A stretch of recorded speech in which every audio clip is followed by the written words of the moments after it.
Timbog ng mga operatiba ng Bulacan Police Provincial Office ang isang babae na itinuturing na high-value individual at nasamsa mula rito ang mahigit 3 milyong pisong halaga ng shabu sa kilasang anti-illegal drug operation sa barangay Tikay, Malolos, Bulacan. Patrolwoman Mildred Tawagon sa report.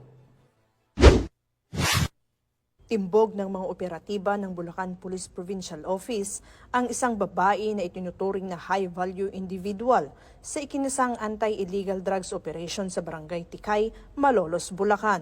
Kinilala ni Police Lieutenant Colonel Russell Dennis Reboriano, Chief ng Provincial Intelligence Unit ng Bulacan Police Provincial Office, ang suspect na si alias Nikki, 27 anyos at residente ng naturang barangay. Bandang alas 12 ng madaling araw ng ikasang operasyon ng pinagsanib na puwersa ng Bulacan Provincial Intelligence Unit, Provincial Drug Enforcement Unit at Malolos City Police Station.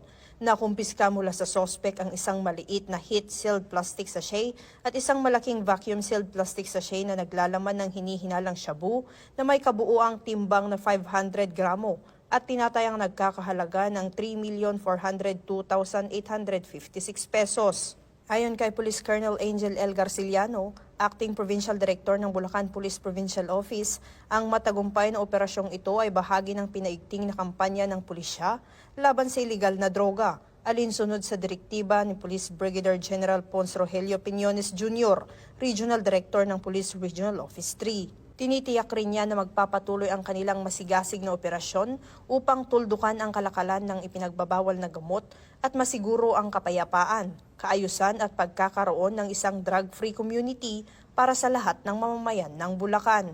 Mula dito sa Bulacan Police Provincial Office, ako ang inyong PNN correspondent, Patrolwoman Mildred A. Tawagon, alagad ng batas, tagataguyod ng Balitang Pulis.